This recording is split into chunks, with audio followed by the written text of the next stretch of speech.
Hello everyone, आप सभी का हमारे चैनल आयुर्पथगामिनी बाय जीसीएम में हार्दिक स्वागत है। आज की वीडियो में हम पढ़ेंगे गृहिणी चरक चिकित्सा 15 चैप्टर पार्ट 1। इसको हम दो पार्ट्स में पढ़ेंगे। शुरू में हम निदान लक्षण इत्यादि पढ़ेंगे और जो सेकंड पार्ट होगा उसमें हम साध्य असाध्यता और चिकित्सा को पढ़ेंगे। आचार्य चरक के अलावा अन्य आचार्यों के मत भी हम इसमें देखेंगे, जैसे कि आचार्य सुश्रुत वाग्भट में क्या कहा गया है वो भी हम गृहिणी के बारे में पढ़ेंगे। तो चलिए शुरू करते हैं।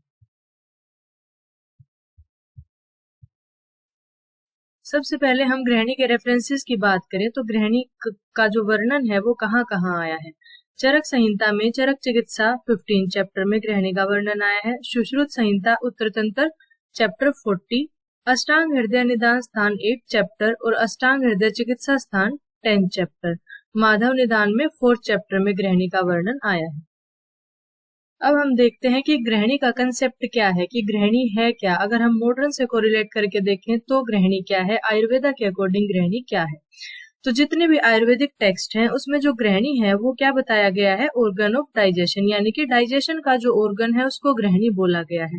अलग अलग आचार्य हैं, उनके अलग अलग क्राइटेरिया के बेस पे उन्होंने डेफिनेशन जो है वो गृहिणी की दी है।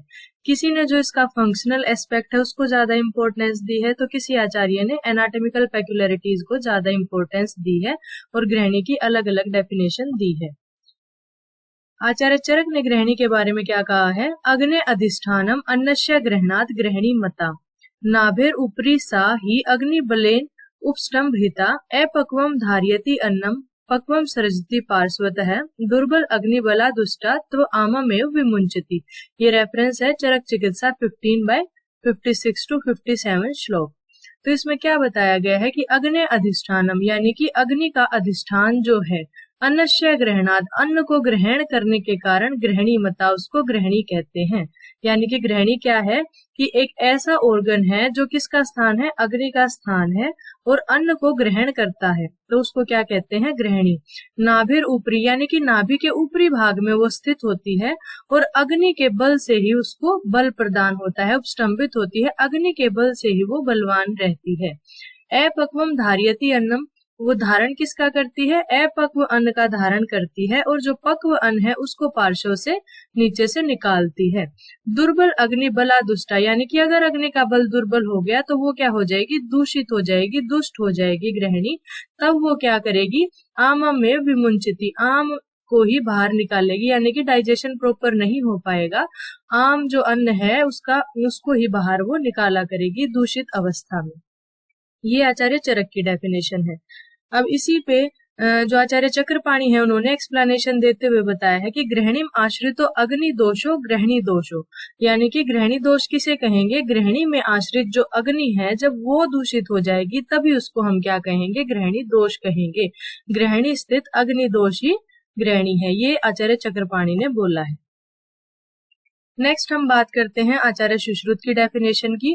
आचार्य सुश्रुत ने क्या बताया है, षष्ठी पित्त धरा नाम या कला परिकीर्तिता पक्व आमाशय मध्यस्था गृहिणी सा परिकीर्तिता। इन्होंने यहाँ पे एक और कंसेप्ट बताया है कि जो षष्ठी पित्त धरा कला है वो क्या है, गृहिणी है। तो हमारे आयुर्वेद में 7 कला बताई गई हैं, कौन कौन सी, मांस धरा, रक्त धरा, मेद धरा, श्लेष्म धरा, नेक्स्ट पुरीश धरा या मल धरा, पित्त धरा और शुक्र धरा। तो इनमें से 6th कला कौन सी है, पित्त धरा कला। तो आचार्य सुश्रुत ने बोला है कि जो छठी कला है यानी कि पित्त धरा कला है वो क्या है, गृहिणी है। और गृहिणी क्या है, पक्व आमाशय के मध्य में जो स्थित है वो गृहिणी है। तो हम जो छठी पित्त धरा कला है इसको आगे डिटेल में पढ़ेंगे। आचार्य सुश्रुत ने क्या बताया, छठी पित्त धरा कला और पक्व आमाशय के मध्य में जो स्थित है वो गृहिणी है। नेक्स्ट हम बात करते हैं आचार्य वाग्भट की। तो उन्होंने क्या बताया है, तद अधिष्ठानम अन्नस्य ग्रहणात गृहिणी मता सैव धन्वंतरी मते कला पित्त धराया। तो इन्होंने भी बताया है कि जो पित्त धरा कला है, जो अग्नि का अधिष्ठान है, जो अन्न को ग्रहण करती है वो क्या है, गृहिणी है। ये भी डेफिनेशन हमने पहले पढ़ी है, सिमिलर डेफिनेशन आचार्य वाग्भट ने दी है। शारंग जो संग्रह है, अष्टांग संग्रह, उसमें क्या डेफिनेशन आई है, षष्ठी पित्त धरा नाम पक्व आमाशय मध्यस्था ततो सव अन्नस्य ग्रहणात पुनः गृहिणी संज्ञा। यहाँ पे भी क्या है, मिक्स्ड ओपिनियन चरक और सुश्रुत का आया है कि पक्व और आमाशय के मध्य में जो स्थित होती है और जो अन्न का ग्रहण करती है वही गृहिणी है, और छठी पित्त धरा कला भी इसको बोला है। अब हम इसकी निरुक्ति या व्युत्पत्ति की बात करते हैं। तो जैसा कि गृहिणी जो है उसके नाम से ही पता लगता है, गृहिणी यानी कि जो ग्रहण करती है। तो ग्रह से क्या लिया गया है, इति ग्रहणे, ग्रहणाति, गृहीते। ग्रह प्लस अनि में डीश प्रत्यय लगने से ग्रहण करना बनता है। और इसकी निरुक्ति क्या है, अन्नस्य ग्रहणात गृहिणी मता, यानी कि अन्न का ग्रहण करने के कारण ही इसको गृहिणी कहा गया है। यानी कि ग्रहण करती है, यानी कि कुछ कैच करती है, होल्ड करती है, उसको होल्ड करके रखती है, फिर उसके बाद उसका डाइजेशन होता है, उसके बाद उसको वो जो पक्व करके फिर पार्श्व से निकालती है। तो ये गृहिणी है। अब हम इसका एनाटॉमिकल कंसेप्ट पढ़ते हैं गृहिणी का कि क्या है। जैसा कि हर चीज में हम सोचते हैं कि मॉडल से अगर कोरिलेट करके देखें तो इसको हम क्या कहेंगे, लेकिन जो गृहिणी है इसका जो एग्जैक्ट मीनिंग है इसको समझना थोड़ा मुश्किल है, क्योंकि जो अलग अलग जगह पे हम एक्सप्लेनेशन देखते हैं, किसी ने गृहिणी को कुछ मानना है, किसी ने गृहिणी को कुछ मानना है, किसी ने फंक्शनल एस्पेक्ट देखा है, किसी ने एनाटॉमिकल उसकी लोकेशन देखी है। तो ये थोड़ा सा मिस्टीरियस है, इसको समझना। सबने अपने अपने अकॉर्डिंग गृहिणी को डिफाइन किया है। अलग अलग जो व्यू क्या क्या आए हैं गृहिणी को लेके, किसी ने गृहिणी को क्या माना है, पाइलोरिक ओरिफिस, किसी ने ड्यूडेनम, किसी ने स्मॉल इंटेस्टाइन, एपिथेलियल लेयर, और किसी ने क्या कहा है कि पाइलोरस से लेके इलियोसिकल जंक्शन तक जो है वो गृहिणी है। कहीं कहीं पे आमाशय और पक्वाशय के बीच में बोल दिया गया है कि जो आमाशय और पक्वाशय के बीच में है वो क्या है, गृहिणी है। तो आमाशय को हम ब्रॉडली स्टमक से लेते हैं और पक्वाशय को लार्ज इंटेस्टाइन से लेते हैं। तो स्मॉल इंटेस्टाइन्स जो है इसमें वो गृहिणी को माना गया है। तो सबने अलग अलग माना है गृहिणी को। अब यहाँ पे एक जो स्टडी है वो हुई है एन एनाटॉमिक अप्रोच टू गृहिणी on the basis of cadaveric dissection. तो इस स्टडी में क्या किया गया है, 5 कैडेवर पे स्टडी हुई है, और ये जानने के लिए कि जो गृहिणी है वो एग्जैक्ट है क्या। तो यहाँ पे सबसे पहले है पित्त धरा कला, षष्ठी पित्त धरा कला, वो गृहिणी बोला गया है। तो पित्त धरा कला को मॉडर्न में जो है वो कोरिलेट किया गया है एपिथेलियल लेयर से, क्योंकि हम जैसे कला देखते हैं वो क्या होती है, इंटरनल लाइनिंग होती है। तो जो एपिथेलियल लेयर है वो जो छठी पित्त धरा कला है उससे कोरिलेट उसको किया गया है। और जो एपिथेलियल लेयर है वो कहाँ कहाँ पे प्रेजेंट होती है, स्टमक में, स्मॉल इंटेस्टाइन्स में, and caecum and ascending colon तक वो लाई करती है। यानी कि वो distal end of stomach up to ileocecal junction तक वो लाई करती है। तो ये लेयर क्या करती है, डाइजेशन एंड एब्जॉर्प्शन में हेल्प करती है। आयुर्वेदा में हम देखते हैं कि जो डाइजेशन है उसका क्रम क्या है कि जो पाचक पित्त है वो समान वायु की हेल्प से और क्लेदक कफ की मदद से वो क्या करती है, पाचन का कर्म परफॉर्म करती है। यानी कि जो पाचन का टोटल कर्म है वो होता है। क्लेदक कफ क्या करता है, जो फूड पार्टिकल्स है उनकी बाइंडिंग करवाता है टू विलाई एंड माइक्रोविलाई। और जो पाचक अग्नि है वो क्या करती है, एनर्जी प्रोवाइड करती है in the form of ATP for active transport in the process of absorption. तो ये सारी चीजें मेनली क्या क्या है, समान वायु, क्लेदक कफ और जो पाचक अग्नि है, ये सब क्या करते हैं, पाचक पित्त, ये पूरा जो डाइजेशन का प्रोसेस है उसको ये करवाते हैं। तो मेनली यहाँ पे क्या है, जो ये हमारा डाइजेशन का जो प्रोसेस आयुर्वेद में दिखाया गया है ये भी क्या है, मॉडर्न के काफी सिमिलर है। और क्या है इसमें जो हमने पित्त धरा कला तो पढ़ ली, वो क्या है, एपिथेलियल लेयर है। और गृहिणी में क्या है, ग्रहण करना। तो ग्रहण करने के लिए हम किससे कोरिलेट करेंगे, जो प्लाइका सर्कुलरिस है, ये क्या है, मेनली स्मॉल इंटेस्टाइन्स में ये पाई जाती हैं, specially in lower part of duodenum and jejunum. तो ये क्या करती हैं, ये और डिस्टेंशन को बढ़ा देती हैं, 8 टाइम मोर डिस्टेंशन कराती हैं इंटेस्टाइन्स की, जिसकी वजह से वो क्या करती हैं, जो अन्न है उसको होल्ड करती हैं, यानी कि ग्रहण का काम करती हैं। तो जितना ज्यादा सरफेस एरिया होगा उतना ही ज्यादा ग्रहण करके उसका डाइजेशन एब्जॉर्प्शन अच्छी तरीके से होगा। तो इसीलिए जो स्मॉल इंटेस्टाइन्स है उसमें मेनली क्या होता है, डाइजेशन एंड एब्जॉर्प्शन होता है। और जब ये डाइजेशन हो जाता है उसके बाद क्या प्रोसेस होता है, पक्वम च विमुंचति, यानी कि जो हमारा डाइजेशन होगा उसके बाद 2 भाग बनेंगे, एक सार भाग बनेगा और एक किट भाग बनेगा। तो जो किट भाग होगा उसको, रेजिडुअल पार्ट को, वो क्या करता है, फर्दर नेक्स्ट प्रोसेस के लिए आगे भेज देता है। आगे कहाँ पे, स्मॉल इंटेस्टाइन से लार्ज इंटेस्टाइन में, यानी कि पक्वाशय में। तो इन सब चीजों को जब हम देखते हैं तो हम एक निचोड़ पे आते हैं, ये जो गृहिणी है वो क्या है, शुद्रांत्र यानी कि स्मॉल इंटेस्टाइन्स है। स्मॉल इंटेस्टाइन्स को हम गृहिणी बोल सकते हैं क्योंकि उसमें क्या है, जो है आम और पक्वाशय के मध्य स्थित होती है स्मॉल इंटेस्टाइन्स। और उसमें क्या है, जो एपिथेलियल लाइनिंग है वो भी होती है। एपिथेलियल लाइनिंग को हमने किससे कोरिलेट किया था, षष्ठी पित्त धरा कला से। उसके अलावा क्या है, वहां पे प्लाइका सर्कुलरिस है, वो क्या काम करती है, ग्रहण का काम करती है। तो जो हमने अलग अलग आचार्यों की डेफिनेशन पढ़ी थी, उसमें हमने क्या कहा था कि ग्रहणी क्या है, जो अग्नि का अधिष्ठान है, यानी कि यहाँ पे पाचक पित्त होना चाहिए, या फिर जो षष्ठी पित्त धरा कला है वो होनी चाहिए, वो है स्मॉल इंटेस्टाइन्स में। और इसमें क्या होना चाहिए, ग्रहण का काम होना चाहिए। तो वो क्या है, प्लाइका सर्कुलरिस, वो क्या करती हैं, डिस्टेंशन को बढ़ाती हैं, ग्रहण का काम करती हैं। और हमें अन्नश्चय ग्रहणात ग्रहणी मता, आम पक्वाशय के मध्य स्थित होनी चाहिए। तो ये सारे क्राइटेरियाज को ये फुलफिल करती है स्मॉल इंटेस्टाइन्स, इसीलिए हम कह सकते हैं कि हम ग्रहणी को स्मॉल इंटेस्टाइन से कोरिलेट कर सकते हैं। नेक्स्ट हम कंसेप्ट की बात करते हैं कि दो वर्ड यूज होते हैं, एक ग्रहणी दोष और एक ग्रहणी रोग। तो इनमें क्या डिफरेंस है। ग्रहणी रोग क्या है, एडवांस्ड एंड क्रोनिक कंडीशन है ग्रहणी दोष की, यानी कि ये सीवियरिटी को दिखाता है। अगर ये ज्यादा सीवियर होगा तो वो क्या चला जाएगा, ग्रहणी रोग बन जाएगा। ग्रहणी दोष में क्या होता है, ओनली अग्नि का विशेषण होता है, यानी कि फंक्शनल डिरेंजमेंट होती है जब ग्रहणी की, तब हम उसको क्या बोलते हैं, ग्रहणी दोष। और जब क्या होगी, एनाटॉमिकल भी उसमें डिफॉर्मिटी, स्ट्रक्चरल डिफॉर्मिटी भी आ जाएगी, तब वो क्या कहलाएगी, ग्रहणी रोग। और एक श्लोक आया है चरक चिकित्सा 15 में, यश्च अग्नि पूर्वम उद्दिष्टो रोगानिके चतुर्विध है तम च अपि ग्रहणी दोषम संवर्जम प्रचक्षमहे।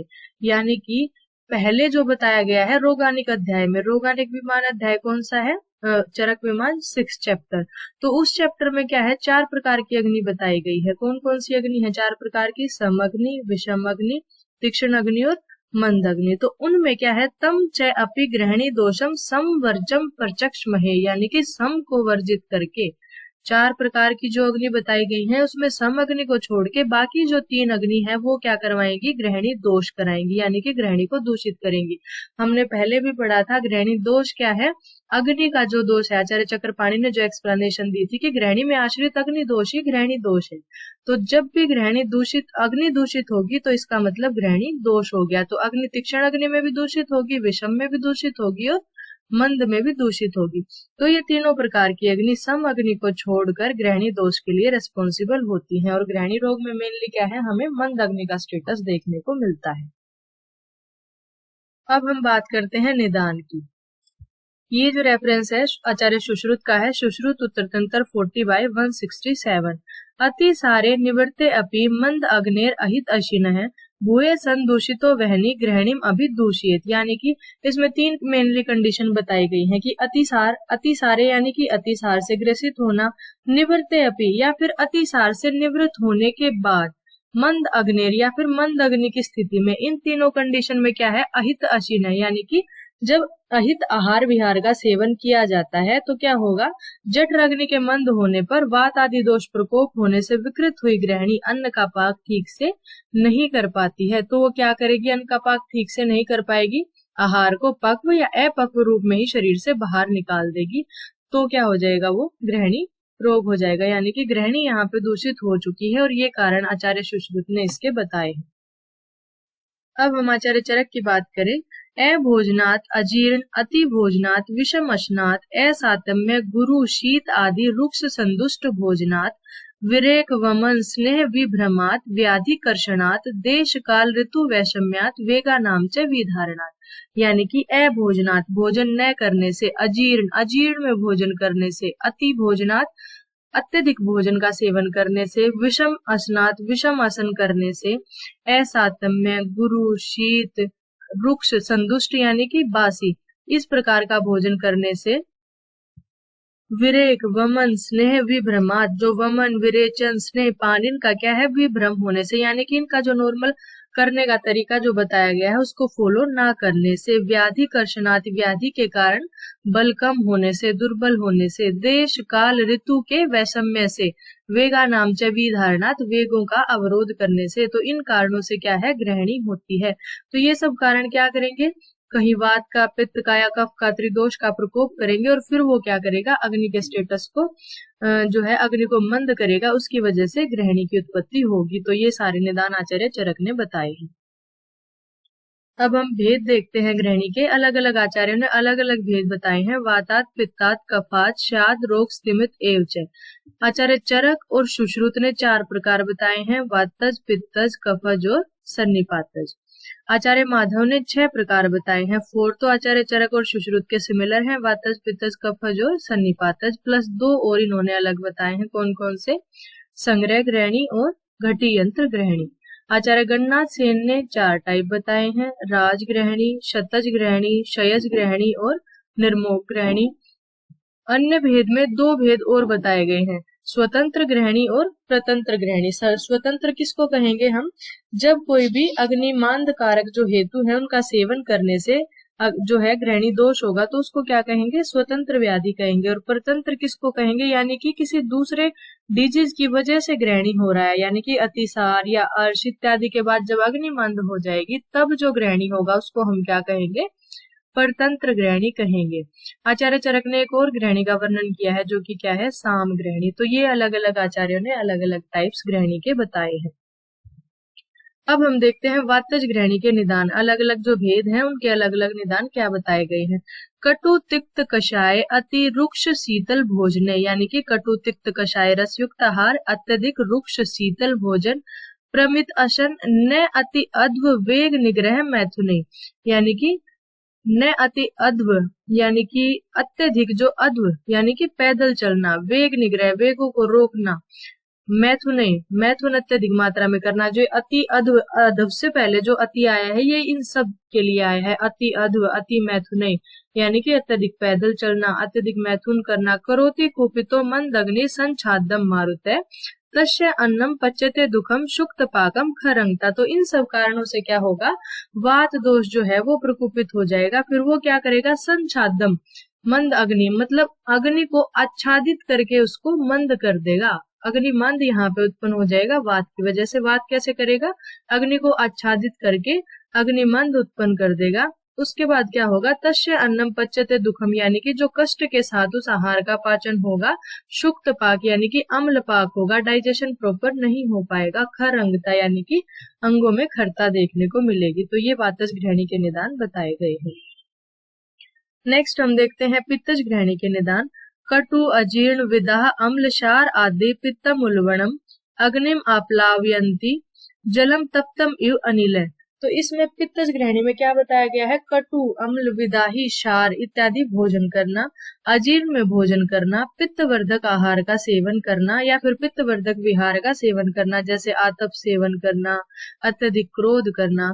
तो इन सब से क्या होगा कि अग्नि को आप्लावित करके हंती यानी कि उसका मतलब अग्नि को खत्म कर देता है यानी कि मंद कर देता है पित्त। जैसे कि तप्तमिव अनिल, यहाँ पे उपमा दी गई है जिस प्रकार अग्नि पर यदि गर्म जल भी डाल दिया जाए तो भी अग्नि क्या हो जाएगी? बुझ जाएगी। उसी प्रकार हमारे शरीर में जो पित्त है वो अग्निमंद कैसे करता है?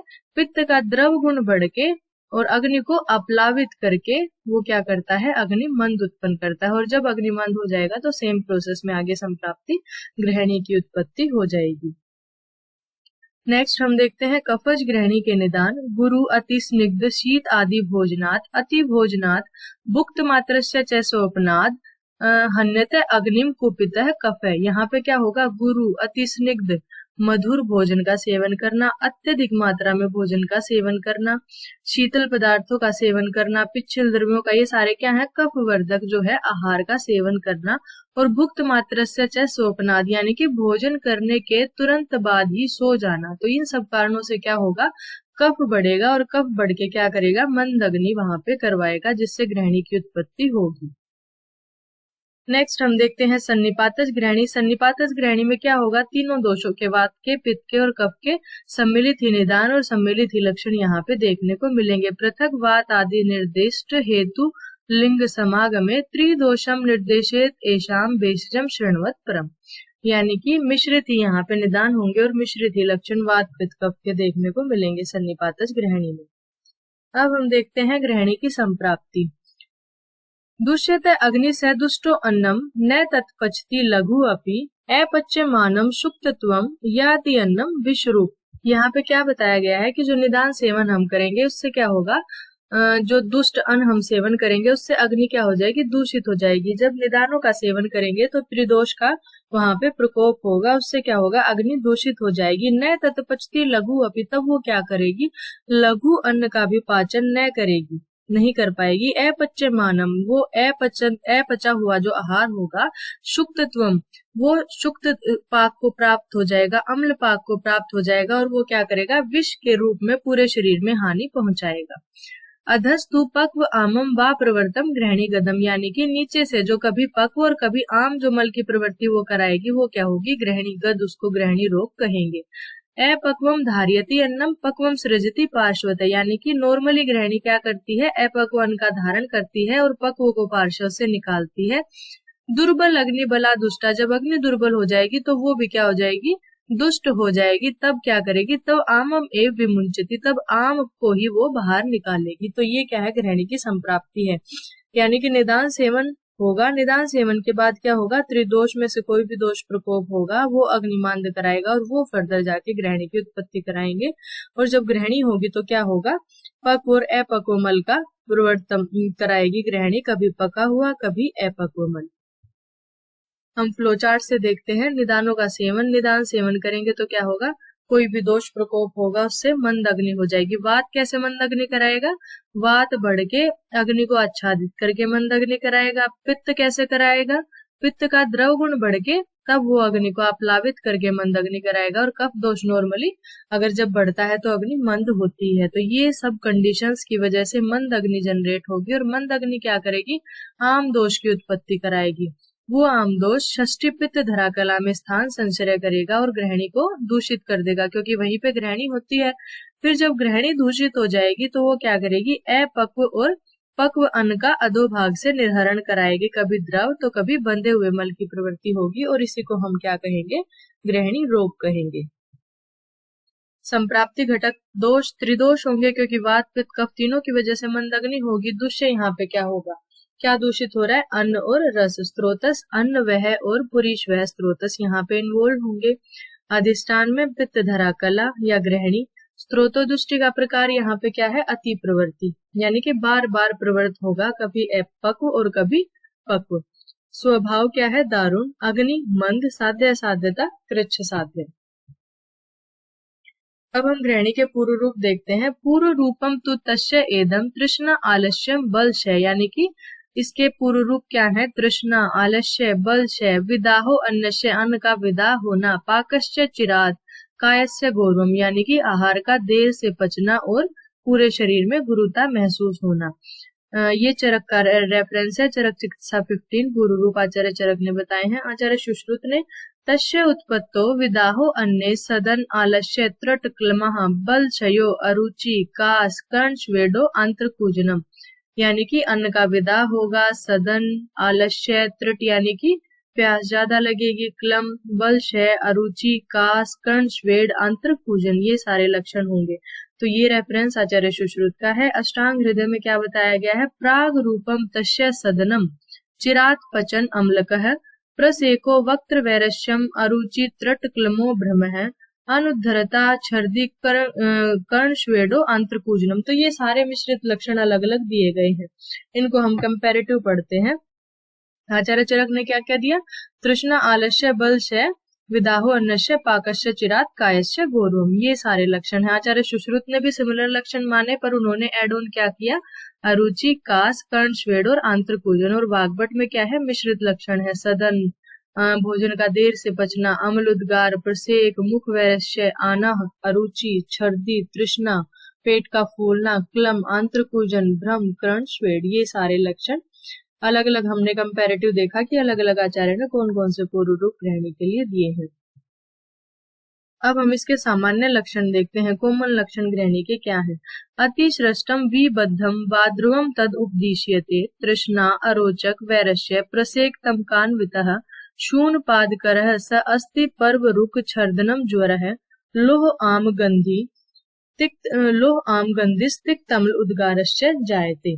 तो ये सारे लक्षण जो हैं ग्रहणी के सामान्य लक्षण बताए गए हैं, यानी कि अतिश्रष्टम विबद्धम वा द्रवम तद उपदिश्यते, यानी कि कभी द्रव कभी बंधा हुआ मल और बार बार मल की प्रवृत्ति होना, तृष्णा, अरोचक, वैरस्य, मुख में वैरस्य होना, प्रसेक, तमकान्विता, आंखों के आगे अंधेरा आना, शून पादकर, शून यानी कि स्वेलिंग होना, हाथ में और पाँव में स्वेलिंग होना, सस्थि पर्व रुका, जो जितने भी जॉइंट्स हैं उनमें क्या होना, पेन होना, छर्दनम ज्वर है, छर्द नोजिएटिंग सेंसेशन, फीवर होना, लोह आम गंधिस तिक्त अम्ल उद्गारश्च जायते, यानी कि लोह आम गंधी और तिक्त अम्ल उद्गार जो है वो इसमें देखने को मिलती है।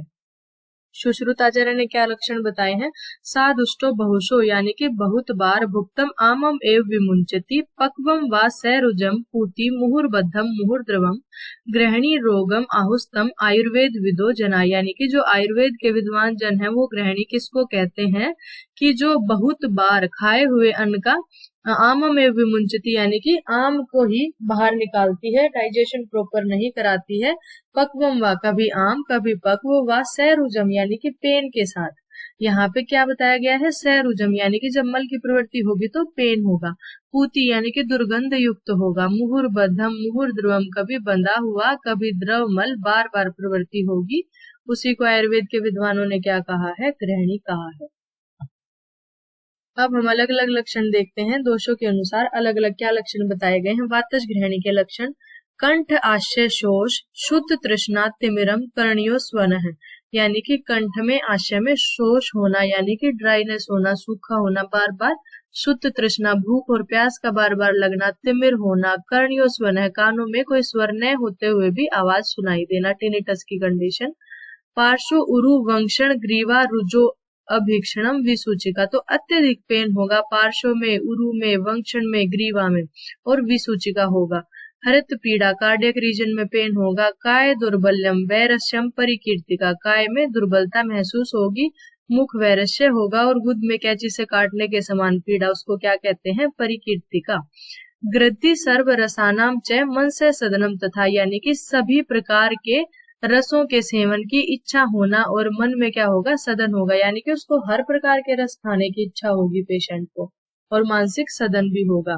जीर्णे जीर्यति च आत्मानम, यानी कि जब भोजन जीर्ण हो चुका होगा या फिर भोजन जीर्ण हो रहा होगा तो उस काल में क्या होगा?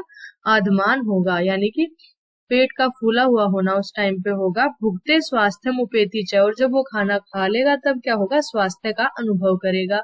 सैवात गुल्म हृद रोग प्लीहा आशंकी च मानव, यानी कि वो जो पेशेंट होगा उसको क्या लगेगा? उसको लगेगा कि मुझे वात रोग, गुल्म हृद रोग या फिर प्लीहा रोग तो नहीं हो गया है, क्योंकि इन रोगों में मोस्टली ऐसे लक्षण देखने को मिलते हैं, तो उसको ऐसी शंका बनी रहेगी कि मुझे ये सारी डिजीज में से तो कोई डिजीज नहीं हो गई है। चिरात दुखम द्रवम शुष्कम तनु आमम शब्द फेनवत, तो मल की प्रवृत्ति यहाँ पे बताई गई है। कैसे होगी? चिरात, यानी कि देर से, दुख के साथ, कष्ट के साथ, द्रव, शुष्क, तनु और आम और शब्द और फेन के साथ, यानी कि शब्द के साथ और झाग युक्त जो है वो मल की प्रवृत्ति होगी वहां पे। पुनः पुनः सर्जेत वर्च है, बार बार मल की प्रवृत्ति होगी। काश श्वास आदि तो अनिलात, यानी कि काश और श्वास से भी वो क्या रहेगा?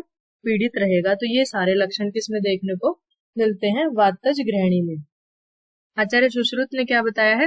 वातात शूल आधिक, पायु हृत पार्श्व उदर मस्तके, वात की कंडीशन में क्या होगा?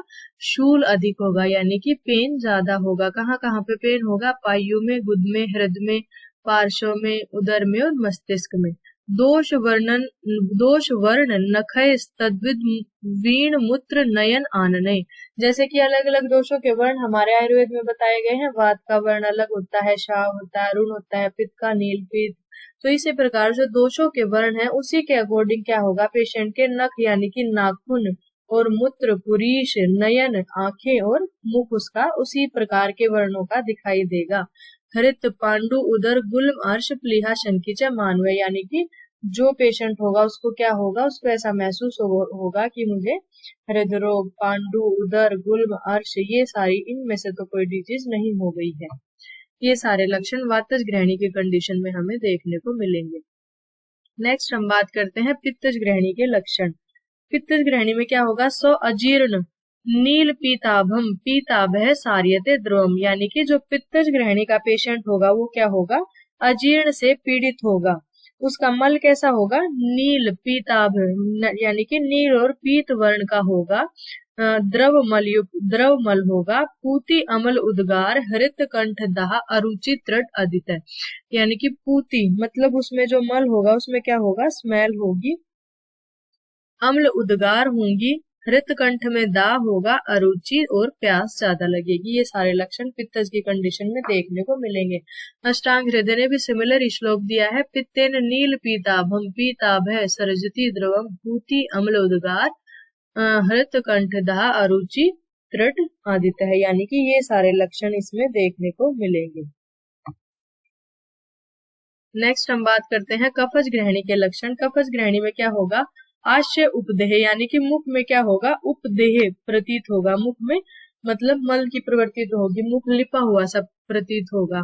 देह उपदेह माधुर्य कास स्टीवन पीनसा हृदय मन्यते सत्यान उद्रम स्तिमितम गुरु दुष्टो मधुर उद्गार सदनम स्त्री शव अहर्षणम भिन्नम श्लेषम संसृष्ट गुरु वर्च प्रवर्तनम अकृशस्य अपि दुर्बल्यम आलस्यम च कफात्मके, यानी कि आश्य में उपदेह महसूस होगा, मुख में माधुर्य होगा, कास स्टीवन बार बार थूक आना, पीनस होना जुकाम होना, हृदय में क्या होगा, भारीपन महसूस होगा, उदर में क्या होगा, जकड़ाहट और भारीपन महसूस होगा, मधुर उद्गार आएंगी, सदन होगा, स्त्रियों में अहर्षण होगा, और जो मल की प्रवृत्ति कैसी आएगी, भिन्न यानी कि टूट टूट कर, श्लेषम युक्त श्लेषम संसृष्ट यानी कि श्लेषम से युक्त गुरु मल की प्रवृत्ति यहाँ पे होएगी।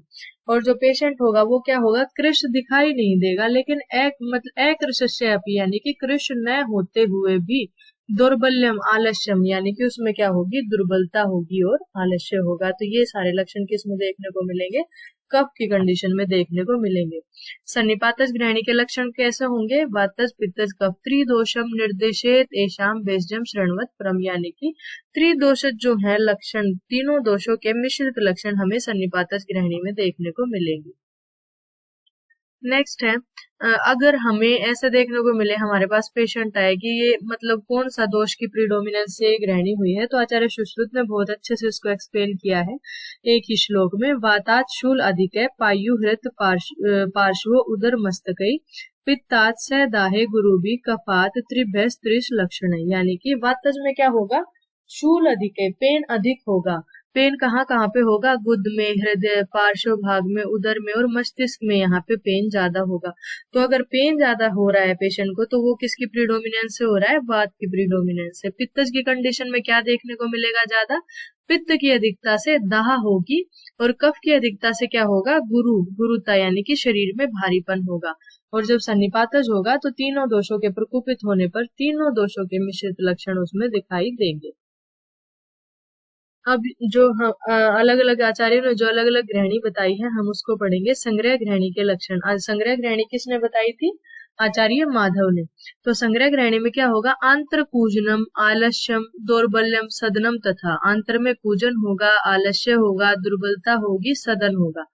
द्रवम शीत घनु स्निग्ध सकटि वेदनम शक्रत, जो मल होगा वो कैसा होगा, द्रव होगा, शीत होगा, घन, स्निग्ध और कटी प्रदेश में वेदना होगी। आमम बहु स पैचिल्यम स शब्दम मंद वेदनम, शब्द के साथ पिछलता युक्त बहुत मात्रा में आम मल की प्रवृत्ति होगी। पक्षान मासाद दशाहाद व नित्यम वापि मुंचती, यानी कि पक्ष में 15 दिन में, महीने में 10 दिन में, या फिर हर रोज भी जो इसका अटैक जो है ग्रहणी का देखने को मिलता है। दिवा प्रकोप भवती रात्रो शांति वर्जेजिया, दिन में इसका क्या होगा, प्रकोप होगा, और रात्रि को क्या होगी, शांति।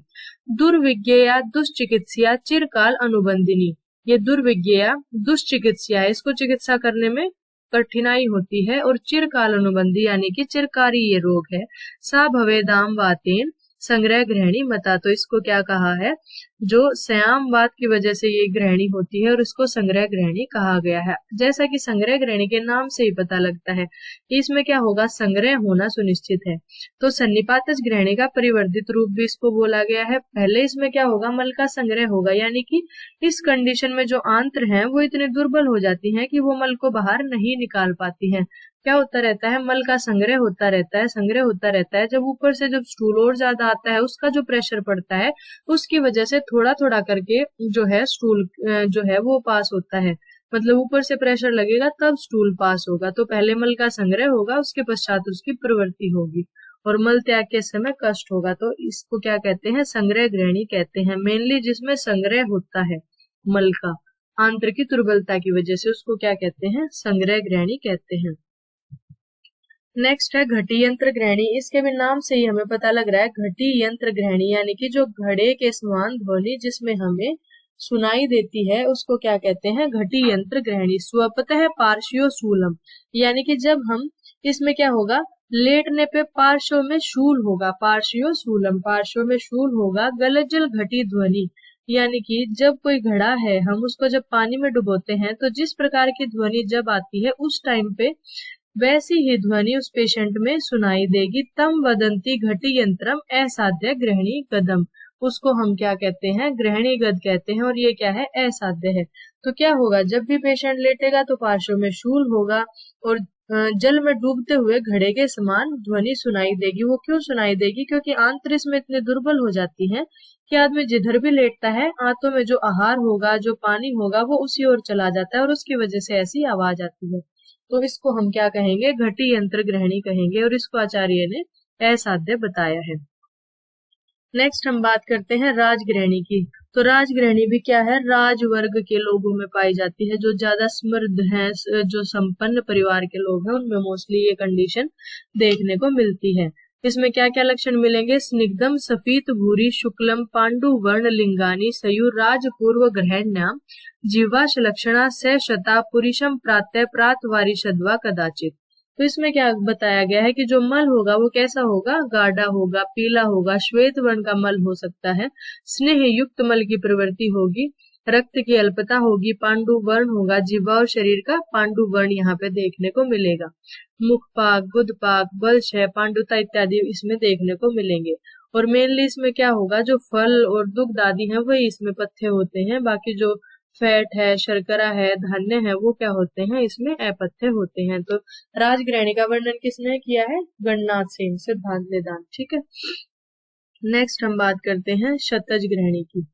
शतज ग्रहणी में क्या है, प्रवाहिकायाम शांतायाम प्रच्छन्नेर अंतर्जत शतई ग्रहणी सदृश लिंगई शतजा ग्रहणी भवत, यानी कि प्रवाहिका इत्यादि के शांत होने के बाद जो आंत्र में शत उत्पन्न हो जाता है उससे ग्रहणी के सदृश जो लिंग उत्पन्न होते हैं उसको क्या कहते हैं, शतज ग्रहणी कहते हैं। अब इसके नाम से ही हमें पता लग रहा है शतज ग्रहणी, यानी कि जिस ग्रहणी में शत होगा, और शत कब होगा, पहले अतिसार या फिर प्रवाहिका हुआ है, उसके शांत हो जाने के बाद ग्रहणी में क्या हो गया, शत हो गया। उस शत होने की वजह से जब ग्रहणी के समान लिंग उत्पन्न होंगे, लक्षण उत्पन्न होंगे, तो उसको क्या कहेंगे, शतज ग्रहणी कहेंगे। काले काले प्रवर्तते संग्रह ग्रहणी सा सह आम शोणितम वर्चः स मुंचते प्रत्यहम कहीं। तो इस कंडीशन में मल कैसा होगा, द्रव मल होगा, बार बार काले काले बाल बाल मल की इसमें प्रवृत्ति होगी, आम युक्त मल होगा, द्रव मल की प्रवृत्ति होगी, रक्त मिश्रित मल की प्रवृत्ति यहाँ पे देखने को मिलेगी। और ये भी रेफरेंस किसका है, सिद्धांत निदान का, जो 4 प्रकार की ग्रहणी बताई गई थी उनमें से एक है शतज ग्रहणी। नेक्स्ट हम बात करते हैं क्षयज ग्रहणी। तो क्षयज ग्रहणी भी नाम से ही समझ आ रहा है हमें, जिसमें क्षय कारक जीवाणु होंगे, क्षय होगा जिसमें, उसको हम क्या कहेंगे, क्षयज ग्रहणी कहेंगे। आंतों की जो सूक्ष्म कोशिकाएं या फिर पित्त धरा कला में जब क्षय कारक जीवाणुओं की उपस्थिति के कारण ग्रहणी विकृत हो जाती है, मतलब क्षय कारक जीवाणुओं की उत्पत्ति की वजह से, इन्फेक्शन की वजह से वहां पे ग्रहणी के समान ही लक्षण होंगे, पिच्छिल मल की प्रवृत्ति होगी, रक्त मिश्रित मल की प्रवृत्ति होगी, अतिसार के समान लक्षण वहां पे देखने को मिलेंगे, तब हम उसको क्या कहेंगे, क्षयज ग्रहणी कहेंगे। तो यहाँ पे क्या होगा, क्षय किसका होगा, इंटेस्टिन्स के इंटरनल जो वाल्स हैं उनका क्या होगा, क्षय होगा। तो इस कंडीशन में क्या होगा, रक्त मिश्रित मल की प्रवृत्ति या फिर ग्रहणी के सदृश लक्षण हमें देखने को मिलेंगे। नेक्स्ट हम देखते हैं निर्मोग ग्रहणी। तो निर्मोग ग्रहणी के भी नाम से हमें समझ आ रहा है, निर्मोग में क्या होगा, कुछ इंटेस्टाइन्स का पार्ट मल के साथ आएगा। इसमें एक उपमा दी गई है कि जिस प्रकार जो सांप होता है वो अपनी कैंचुली जिस प्रकार छोड़ता है, तो उसी समान आंत्र की जो झिल्ली है वो जब रक्त मिश्रित मल के साथ बाहर आएगी तो उसको हम क्या कहेंगे, उस कंडीशन को निर्मोग ग्रहणी कहेंगे। स शूलम च आम भूयिष्ठम पिच्छा शोणित संयुतम, यानी कि शूल के साथ, आम के साथ और पिच्छा पिच्छिल होगा, शोणित युक्त होगा। सर्प निर्मोक सदृश आंत्र कलामय, यानी कि आंत्र की जो कला है सांप की कैचुली के समान वो बाहर आएंगी। पुरीसम सह, पुरीश के साथ, निर्मोकई सांद्र द्रव मथापीच, मुहुर जाति सारियत विबंधाच अंतर अंतरा चिरा अनुबंधिनी कृच्छा निर्मोक ग्रहणी तूसा। यानी कि इस कंडीशन में क्या होगा, सांप के कैचुले के समान आंत्र की झिल्ली रक्त मिश्रित मल के साथ शूल के साथ वो बाहर आएंगी तो उसको क्या कहेंगे, निर्मोक ग्रहणी कहेंगे। ये दीर्घकाल अनुबंधिनी है, यानी कि क्रोनिक जो है चिरकारी व्याधि है। विकृत वात प्रकृति वाली स्त्रियों के बच्चों में अत्यधिक पाई जाती है। इसमें मल की प्रवृत्ति कैसी होगी, पिछल मल की प्रवृत्ति होगी और आंत्र की झिल्ली युक्त मल की प्रवृत्ति, क्योंकि कहा है ना कि कलामय सर्प निर्मोक सदृश आंतर कलामय, यानी कि सांप की कैचुली के समान जो है आंतर की कला जब बाहर आएगी। मल प्रवृत्ति के समय पेन होगा और विबंध की कंडीशन भी यहाँ पे देखने को मिलेगी। तो ऐसी कंडीशन को हम क्या कहेंगे, निर्मोक ग्रहणी कहेंगे। नेक्स्ट आचार्य चरक ने बताया है आमज ग्रहणी। तो आमज ग्रहणी के लक्षण क्या बताए हैं, ग्रहणीम आश्रितम दोषम विदग्ध आहार मूर्छितम सविष्टम्भ प्रशेक अर्तिविदः अरुचि गौरवहि आम लिंगान्वितम दृष्ट्वा सुख उष्णेन अंबुनान उद्धरेत फलानाम वा कषायन पिप्पली सर्पैस तथा।